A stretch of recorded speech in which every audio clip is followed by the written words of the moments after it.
Did you know that Gentiles coming into the church was the first controversy? Let's talk about it.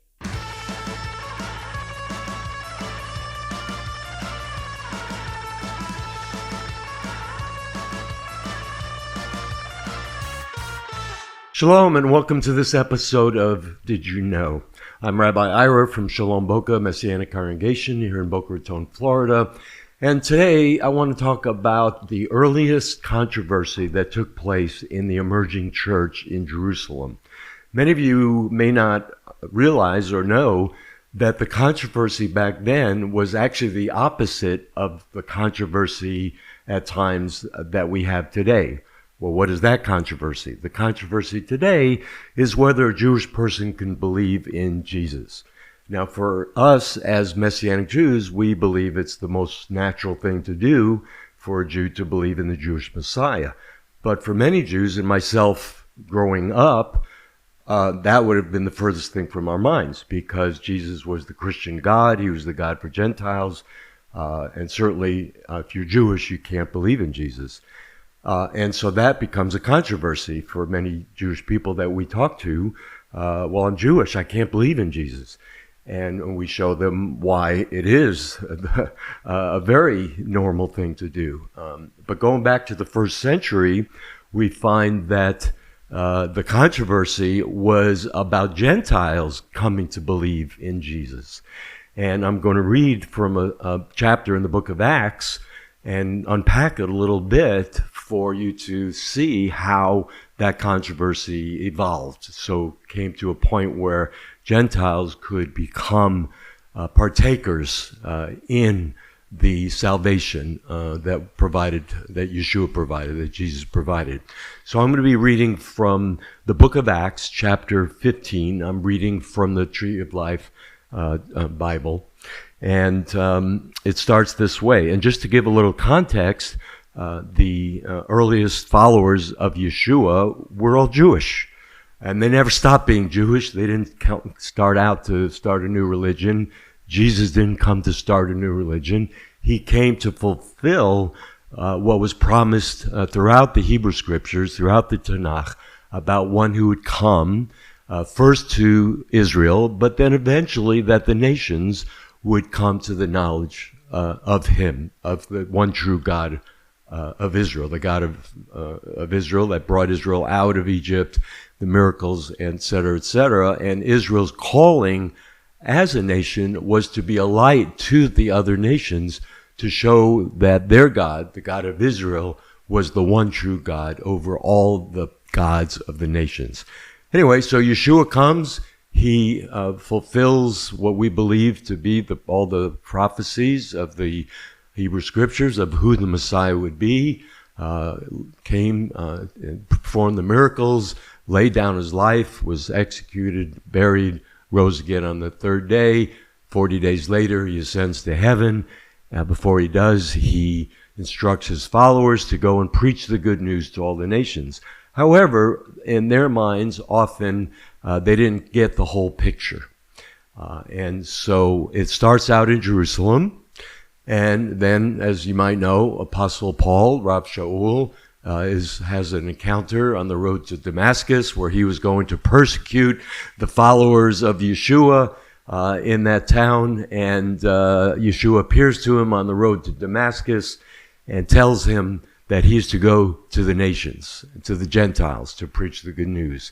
And not too long after that, Peter has an encounter where he is sent to the house of Cornelius, who was a Roman soldier, a centurion, and Peter preaches the good news to him and his entourage, and the Holy Spirit falls on the Gentiles there in Acts chapter 10, just like he fell on the Jewish gathering in Acts chapter 2 during the day of Shavuot or Pentecost. Okay, so that's a little bit of the context. And now in Acts chapter 15, we have this controversy. And I'll read it, first few verses. Now some men coming down from Judea were teaching the brothers, unless you are circumcised according to the custom of Moses, you cannot be saved. So here we are having this controversy among the Jewish followers of Yeshua, who some were saying, oh, these Gentiles, if they're going to come in to join us in this new faith, they have to first be circumcised. Prior to this time, a little historical background, Gentiles could become Jews. In essence, they had to go through a process of conversion, and they could become Jews. Now, there were two types of, we might say, converts. One were called God-fearers, and these were Gentiles who believed in the God of Israel, but did not go the full route to become circumcised, but they were welcomed in the synagogues to worship God along with the Jews, study Torah, and they were accepted there, but they couldn't come into the temple because they were uncircumcised. But if they wanted to go through that process of circumcision, then they were called proselytes. They were full converts to Judaism, and they could go into the temple, and just as Jews were, to bring sacrifices and so on. So now we have this added element of the faith in Yeshua, and so their natural sort of thinking was, well, they first have to become circumcised if they're going to join us in this. And verse 2, when Paul and Barnabas had a big argument and debate with them, the brothers appointed Paul and Barnabas with some others from among them to go up to Jerusalem to the emissaries, to the apostles, and the elders about this issue. So the center of the new faith was in Jerusalem.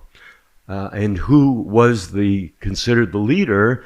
None other than a guy named Jacob, who you might know as James. Well, who was James? Who was Jacob?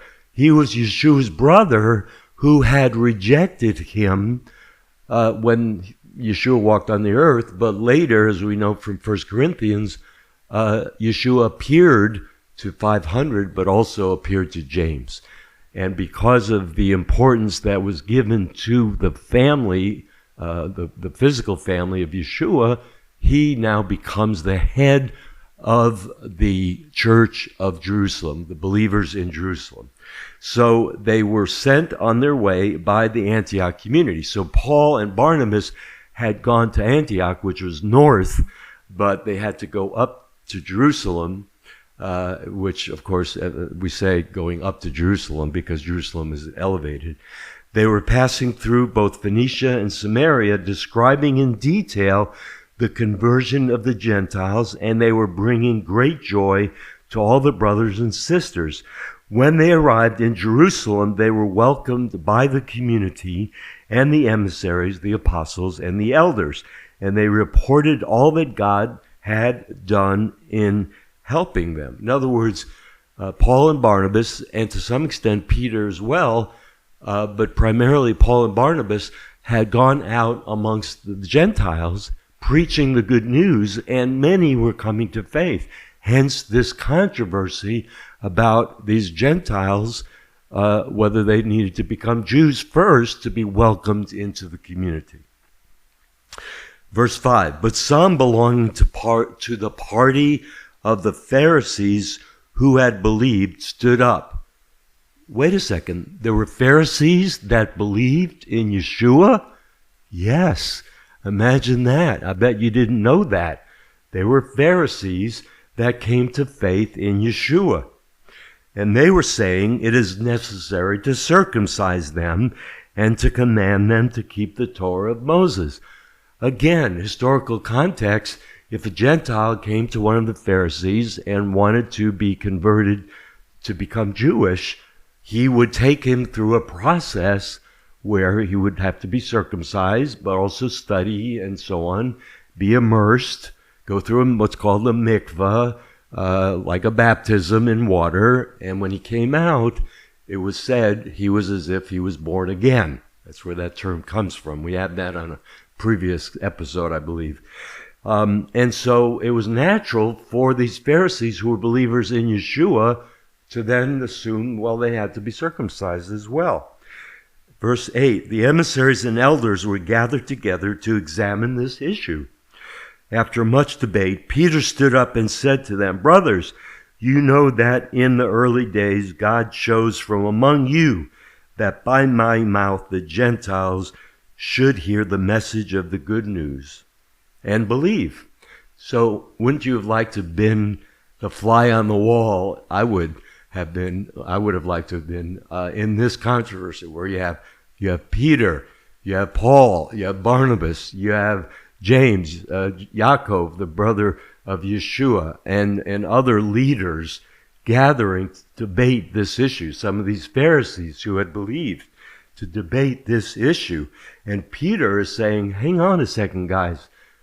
Don't you remember? I shared with you about my experience of going up to Caesarea, and preaching to Cornelius and his entourage of Gentiles, and the Holy Spirit came upon them. And I realized that God was no respecter of persons, but from every tongue and nation, he's going to draw those who would be believers.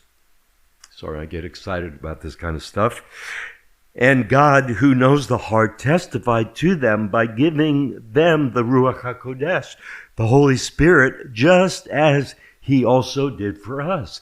He's referencing Acts chapter 2, when the Holy Spirit came upon the 3,000 that were assembled there from all the nations, Jewish men who were there for the Feast of Shavuot, the Feast of Weeks, or also known as Pentecost, 50 days after Passover. He made no distinction between us and them, purifying their hearts through faith. Why then do you put God to the test by putting a yoke on the neck of the disciples, which neither our fathers nor we have been able to bear?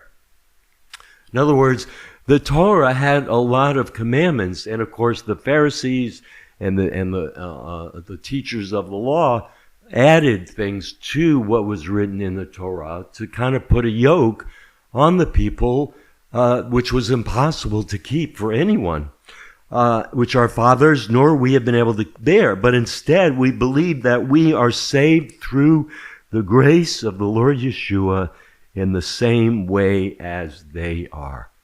And this is a really good place to stop. So just think about that for a moment. In the midst of this controversy, Peter stands up and he says, hold on a second, guys.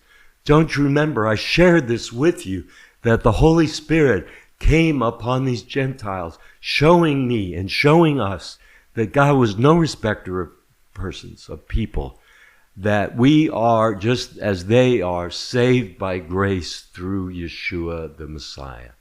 And that is true for us today as well. We are saved through grace, through faith, by grace, through faith in Yeshua.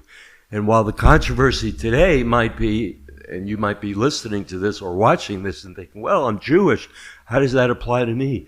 Yeah, I thought the same thing.